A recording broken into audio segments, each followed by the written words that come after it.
नमस्कार दोस्तों। मेरा नाम है विजय कुमार। आप देख रहे हैं कॉमिक्स पिटारा चैनल को। तो चलिए दोस्तों, तुलसी कॉमिक्स की शानदार स्टोरी को शुरू करते हैं जिसका नाम है बंद चिट्ठी। तो आप देख सकते हैं इसका कवर पृष्ठ जो कि कुछ इस तरह का है। तो चलिए इसकी शानदार स्टोरी को हम शुरू करते हैं। बेटा रघुवीर, अब मैं बचूंगा नहीं। ऐसा न कहे पिताजी महाराज। भगवान ने चाहा तो आप बहुत ही शीघ्र स्वस्थ हो जाएंगे। बेटा, यम के दूत मेरी ओर बढ़े चले आ रहे हैं और तुम मुझे झूठा दिलासा दे रहे हो। पिताजी महाराज, बेटा, मरने से पहले मैं चाहता हूं कि तुम मेरी अंतिम इच्छा पूरी कर दो। बोलो, क्या तुम मेरी अंतिम इच्छा पूरी करोगे? आप अपनी इच्छा बताइए पिताजी महाराज। बेटे, जीवन भर मैं अपनी प्रजा के बीच रहा हूँ। चाहता हूँ कि मेरे प्राण भी प्रजा के बीच ही निकले। तुम मुझे महल के बाहर प्रजा के बीच में ले चलो। मैं अपनी प्रजा को अंतिम प्रणाम कर सदा के लिए चैन की नींद सो जाना चाहता हूँ। बस यही है मेरी अंतिम इच्छा। आपकी ये इच्छा मैं अवश्य पूरी करूँगा पिताजी महाराज। और फिर मेरे प्रजाजनों, जीवन की इस अंतिम बेला में मैं आपको अंतिम प्रणाम करता हूँ। ये सुन उदयनगर की प्रजा की आंखों में आंसू भर आए। प्रधानमंत्री वामदेव जी, आपको एक महत्वपूर्ण कार्य सौंपना चाहता हूँ मैं। आज्ञा दीजिए महाराज। प्रधानमंत्री जी, मेरे बाद युवराज रघुवीर इस राज्य का राजा बनेगा। वादा कीजिए, मेरे बाद आपकी छत्र छाया रघुवीर के ऊपर सदैव बनी रहेगी। मैं इस बात का वादा करता हूँ महाराज। अब राजा उदयवीर ने रघुवीर से कहा, रघुवीर, राजा बनने के पश्चात जो भी फैसला करो प्रधानमंत्री वामदेव जी से सलाह लेने के बाद ही करना। इन्हें पिता के समान ही मानना, कभी भी इनका निरादर ना करना। वामदेव जी बहुत ही बुद्धिमान एवं देशभक्त थे।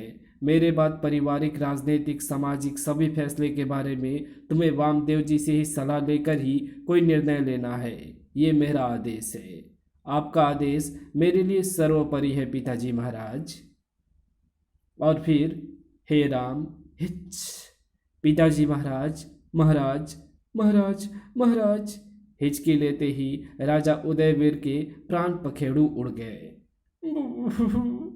युवराज, स्वयं को संभालिए। रघुवीर को उदयनगर का राजा बनाया गया। राजा रघुवीर प्रधानमंत्री वामदेव से सलाह मशविरा कर सुचारू रूप से राजकाज का कार्य चलाने लगे। उदयपुर राज्य में ही माणिक दत्त नाम का एक सेठ रहता था। मित्र माणिक दत्त, तुम्हारी पुत्री ऐश्वर्या तो बहुत ही रूपवती है। इसका विवाह तो तुम्हें किसी राजा महाराजा के साथ ही करना चाहिए। इच्छा तो मेरे मन में भी बार बार ऐसी ही हो उठती है मित्र मोती सेठ, पर कोई राजा भला एक सेठ की बेटी के साथ ब्याह करने को क्यों तैयार हो जाएगा? इस बारे में कोशिश करने में क्या हर्ज है? अपने महाराज भी विवाह योग्य हैं, उनके साथ ही ऐश्वर्या के विवाह की बात चलाकर तो देखो ना। ठीक है, मैं कल ही महाराज से इस विषय में बात करूंगा। अगले दिन ही कहिए सेठ माणिक दत्त जी, कैसे आना हुआ? महाराज, एक आशा लेकर आपके पास आया हूँ। कुछ कहिए तो से सही सेठ माणिक दत्त जी। महाराज, मेरी बेटी ऐश्वर्या विवाह योग्य है। वह अत्यंत ही सुशील और रूपवती है। मैं चाहता हूँ कि उसका विवाह आपके साथ हो जाए। ओह, तो ये बात है। जी महाराज। कुछ पल सोचने के बाद, ठीक है सेठ जी, प्रधानमंत्री वामदेव जी को एक बार अपनी पुत्री दिखा दीजिए। मैं उनकी राय का आदर करता हूँ। अगर उन्हें आपकी पुत्री पसंद आ गई तो मैं सहर्ष आपकी पुत्री के साथ विवाह करने को तैयार हो जाऊंगा। जैसी महाराज की आज्ञा। अगले दिन ही राजा रघुवीर के कहने पर प्रधानमंत्री वामदेव सेठ माणिक दत्त की पुत्री ऐश्वर्या को देखने उनकी हवेली में जा पहुंचे। ओह, सेठ माणिक दत्त की पुत्री तो सौंदर्य में अप्सराओं को भी मात कर रही है। ऐसा लग रहा है जैसे प्रधानमंत्री जी को महाराज के लिए ऐश्वर्या पसंद आ गई है। यदि ऐश्वर्या का विवाह राजा रघुवीर से हो गया तो ऐश्वर्या के रूप जाल में फंसकर राजा रघुवीर सब कुछ भूल बैठेंगे। ऐसे होने पर शासन में गड़बड़ी पैदा हो जाएगी और तब शत्रु इस बात का नाजायज फायदा उठाने में तनिक भी देर नहीं करेंगे। किसी भी सूरत में मुझे इस विवाह को नहीं होने देना है। ये सोच सेठ जी, मैं महल में जाकर महाराज को अपने निर्णय से अवगत कराता हूँ। ठीक है प्रधानमंत्री जी। कुछ कहिए तो सही सेठ मानिकदत्त जी। अगले दिन ही राजा रघुवीर के कहने पर प्रधानमंत्री वामदेव सेठ मानिकदत्त की पुत्री ऐश्वर्या को देखने उनकी हवेली में जा पहुंचे। जब प्रधानमंत्री वामदेव राजमहल पहुंचे, कहिए प्रधानमंत्री जी, सेठ मानिकदत्त की पुत्री आपको कैसे लगी? क्षमा करें महाराज, सेठ मानिकदत्त की कन्या आपके योग्य नहीं है, वो तो एकदम कुरूप है। ओह, तब सेठ मानिकदत्त ये प्रस्ताव लेकर हमारे पास आए ही क्यों थे? इसी असमंजस में मैं भी हूँ महाराज। राजा रघुवीर ने उसी समय एक दूत को पत्र देकर सेठ मानिकदत्त के पास भेजा। सेठ मानिकदत्त, हमें खेद है कि हम तुम्हारी पुत्री के साथ विवाह नहीं कर पाएंगे। राजा रघुवीर। आखिर क्यों महाराज ने यह प्रस्ताव ठुकरा दिया? प्रधानमंत्री जी ने ऐसी कौन सी कमी देखी ऐश्वर्या में? राजा रघुवीर की ओर से निराश होकर एक दिन सेठ मानिकदत्त ने उदयपुर के सेनापति सूरसेन को ऐश्वर्या दिखाई। मुझे ऐश्वर्या पसंद है सेठ मानिकदत्त जी। शुभ मुहूर्त में सेनापति सूरसेन के साथ ऐश्वर्या का विवाह हो गया। सेनापति सूरसेन में ऐसी कौन सी कमी थी जो सेठ के कुरूप पुत्री के साथ विवाह करने को तैयार हो गए? भगवान का शुक्र है, ऐश्वर्या इस देश के राजा की पत्नी ना बनी ना सही, पर इस देश के सेनापति की पत्नी तो बन ही गई। यही क्या कम बड़ी बात है मेरे लिए। विवाह विवाह उपरांत दिए गए भोज में जब राजा रघुवीर ने ऐश्वर्या को देखा, ओह सेठ जी, यही आपकी पुत्री है? जी महाराज। पर हमें तो बताया गया था कि तुम्हारी पुत्री कुरूप है। क्या वो कुरूप कोई दूसरी पुत्री है? नहीं महाराज, मेरी तो बस यही एक बेटी है। मैंने इसी के लिए आपसे विनय की थी। प्रधानमंत्री वामदेव जी ने हमसे इतना बड़ा झूठ क्यों बोला? वो बुझे मन से महल में वापस लौटा। प्रधानमंत्री जी को इस बात की सजा देकर ही रहूंगा। उनके झूठ के कारण ही मैं ऐश्वर्या को ना पा सका।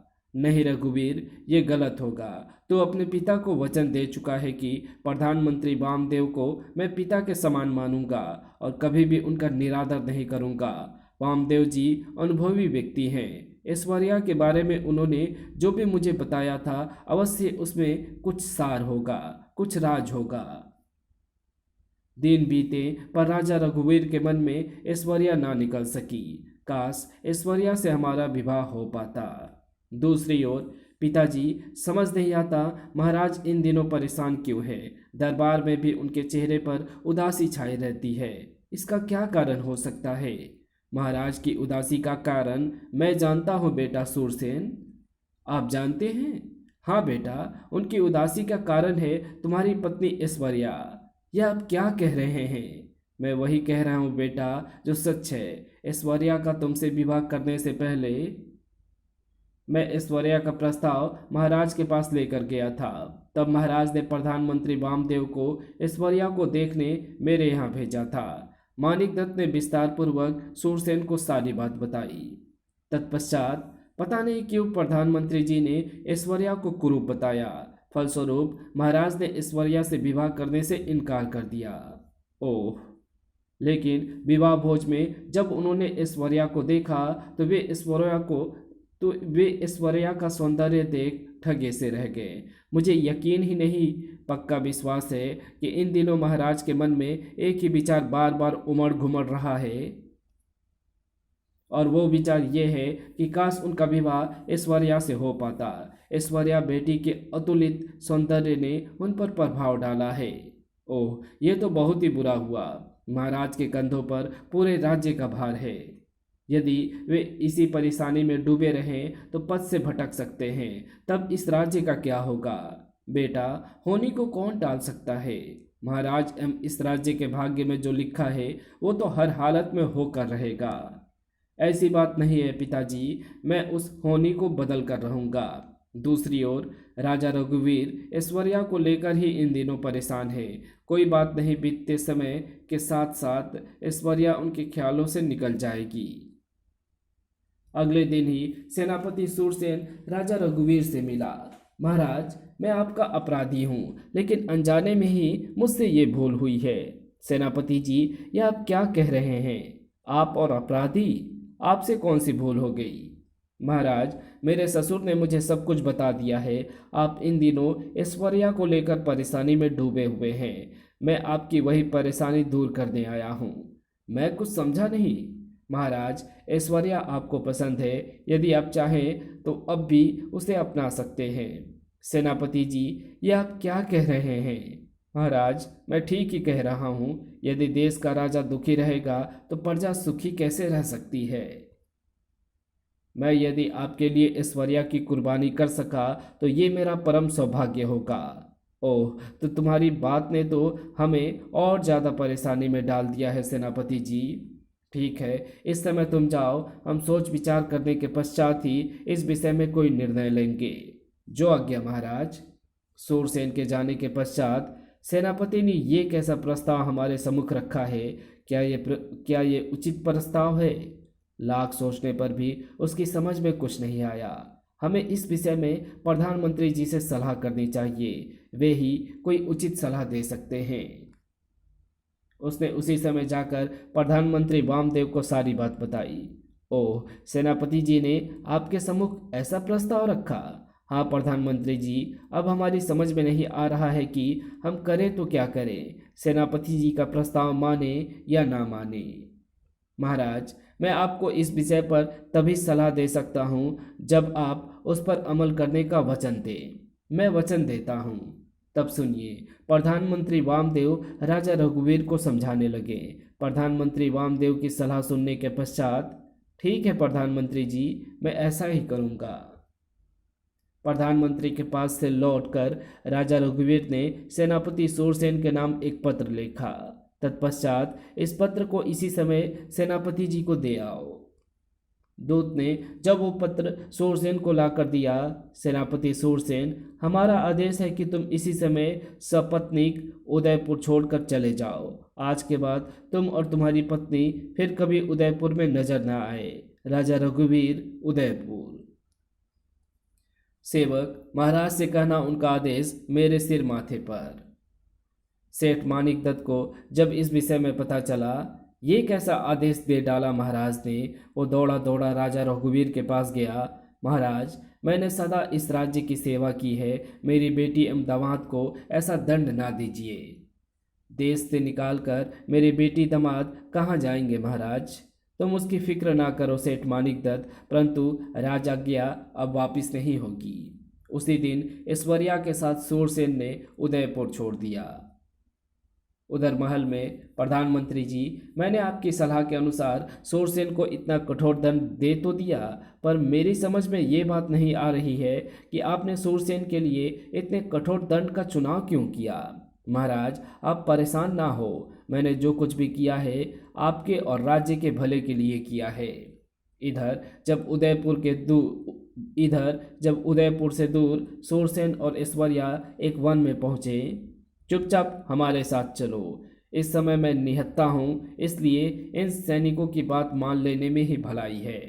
सो शीघ्र ही, ये तो प्रीतम नगर है। शीघ्र ही सूरसेन जी, हम तुम्हें प्रीतम नगर का सेनापति नियुक्त करते हैं। यह आप क्या कह रहे हैं महाराज? सूरसेन जी, मुझे तुम्हारे राजा रघुवीर जी का पत्र मिला है। उन्हें पता था कि कुछ समय पूर्व ही हमारे सेनापति की एक युद्ध में मृत्यु हो गई थी।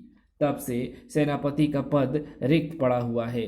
राजा रघुवीर हमारे अभिन्न मित्र स्वर्गीय राजा उदयवीर के पुत्र हैं। उन्होंने अपने पत्र में लिखा है कि मैं अपना सेनापति आपके पास भेज रहा हूँ। वो बहुत वीर है, उसे यहाँ का सेनापति बना लेना।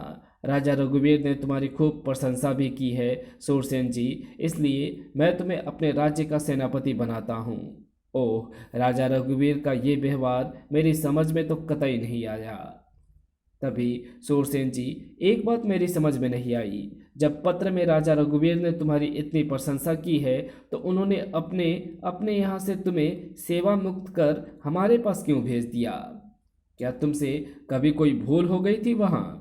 महाराज, मैं आपको विस्तार से सारी बात बताता हूँ। सारी बात जानकर आप स्वयं निर्णय लेना कि क्या मुझसे कोई भूल हुई थी। सूरसेन ने सारी बात विस्तार पूर्वक राजा प्रीतम सेन को बताई। तत्पश्चात, अब आप ही बताइए महाराज, क्या मैंने कोई भूल की थी? हाँ, भूल तो तुमने वास्तव में ही की हुई थी सूरसेन जी। पर महाराज, रघुवीर जी ने तुम्हें यहाँ भेजकर निसंदेह अपनी बुद्धिमानी का परिचय दिया है। ऐसी बात नहीं है महाराज। उदयनगर के प्रधानमंत्री वामदेव जी अत्यंत ही अनुभवी एवं बुद्धिमान व्यक्ति हैं। राजा रघुवीर उन्हीं से सलाह लेकर ही कोई निर्णय करते हैं। संभव है कि मेरे विषय में उन्होंने प्रधानमंत्री वामदेव जी से सलाह लेकर ही ऐसा निर्णय दिया होगा। ओह, अगर राजा रघुवीर के पास वामदेव जी जैसा योग्य एवं अनुभवी सलाहकार है तो उदयपुर हमेशा उन्नति की ओर ही अग्रसर होता रहेगा। ऐसा खुशहाल देश के राजा के साथ ही हमें अपनी बेटी वरुणा का विवाह करना चाहिए। उन्होंने उसी समय एक दूत को पत्र देकर उदयपुर भेजा। दूत के उदयपुर पहुंचने पर, प्रधानमंत्री वामदेव जी, हम आपसे मिलना चाहते हैं। आप कृपया शीघ्र ही हमसे आकर मिलें। राजा प्रीतम सिंह। प्रधानमंत्री वामदेव उसी दिन प्रीतम नगर रवाना हो गया। उसके प्रीतम नगर पहुंचने पर, कहिए महाराज, आपने हमें कैसे याद किया? प्रधानमंत्री जी, हमें पता चला है कि आपकी सलाह पर ही राजा रघुवीर ने हमारे पास सेनापति सूरसेन जी को भेजा था और हम आपकी बुद्धिमानी और विद्वता से अत्यंत प्रभावित हुए हैं। इसलिए अपनी बेटी का विवाह ऐसे ही राजा के साथ करने की इच्छा पाल बैठे हैं जिसके पास आप जैसा अनुभवी मंत्री है। ओह, तो ये बात है। पर आपने कैसे जाना कि मैं विद्वान हूँ? सूरसेन जी के बारे में आपने राजा रघुवीर को जो सलाह दी है उस सलाह के बारे में जानकर ही हम इस निर्णय पर पहुँचे हैं। कुछ देर सोचकर, महाराज, ये ठीक है, राजा रघुवीर मुझसे पूछकर ही कोई कार्य करते हैं, पर मेरा क्या है? मैं बूढ़ा आदमी हूँ, आज मरा कि कल मरा। मैं चाहता हूँ कि राजा रघुवीर को ऐसी सुयोग्य एवं बुद्धिमान जीवन संगिनी मिले जो मेरे बाद राजा रघुवीर को उचित सलाह दे सके। क्या आपकी पुत्री मेरी इस कसौटी पर खरी उतरेगी? प्रधानमंत्री जी, वरुणा मेरी बेटी है। उसकी बुद्धिमत्ता की प्रशंसा मैं स्वयं कैसे करूं? तब ठीक है, यदि आप आज्ञा दे तो मैं वरुणा बेटी की बुद्धिमानी की परीक्षा ले लूं। मुझे कोई इतराज नहीं है। तब प्रीतम सेन उन्हें वरुणा के पास ले गए। वामदेव जी, यही है मेरी बेटी वरुणा। बेटी, मैं तुम्हें एक कहानी सुनाता हूँ। उस कहानी को सुनकर तुम्हें अपना निर्णय देना है। तब वामदेव ने राजा रघुवीर, सेठ मानिकदत्त और सेनापति सूरसेन, ऐश्वर्या और अपनी कहानी सुनाई। बेटी, तुम्हें ये बताना है कि मैंने राजा रघुवीर को ऐश्वर्या के विषय में झूठ बताया, फिर भी राजा रघुवीर ने मुझे कुछ भी क्यों नहीं कहा? सेनापति सूरसेन ने हमेशा राजा रघुवीर की सेवा की थी। वो अपनी पत्नी ऐश्वर्या को भी राजा रघुवीर के लिए छोड़ देने को तैयार हो गया था। फिर ऐसे सेनापति को राजा रघुवीर ने देश निकाला क्यों दिया? फिर बाद में सूरसेन को तुम्हारे राज्य में सेनापति का पद भी दिलवा दिया। ये दंड है या पुरस्कार? इसके विषय में बता सकती हो तो बताओ बेटी।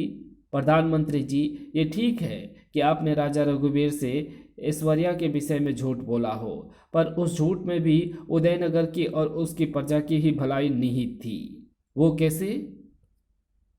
क्योंकि झूठ बोलते समय आप उदयनगर राज्य की भलाई के विषय में ही सोच रहे थे। दूसरी ओर सेनापति सूरसेन ने अपनी पत्नी ऐश्वर्या को राजा रघुवीर को सौंपने की बात कहकर राजा रघुवीर और राज्य दोनों का अहित किया। राजा रघुवीर और आप जानते थे कि सेनापति सूरसेन स्वामी भक्त है, पर ऐश्वर्या को राजा रघुवीर को सौंपने की बात उन्होंने गलत की थी। यदि राजा रघुवीर राजा होकर दूसरों की स्त्रियां छीनने को तैयार हो जाते तो फिर उदयनगर की जनता भी समय आने पर वैसा ही करती। इसलिए आपने राजा रघुवीर को ऐसी अनोखी सलाह दी। यदि सेनापति सूरसेन उदयपुर में ही रहता तो ऐश्वर्या की बात सदैव राजा रघुवीर के मन में रहती।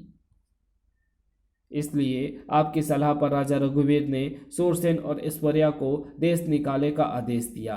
चूंकि सूरसेन ने जो कुछ भी किया स्वामी भक्ति की भावना से ही किया था और वो देशभक्त भी था,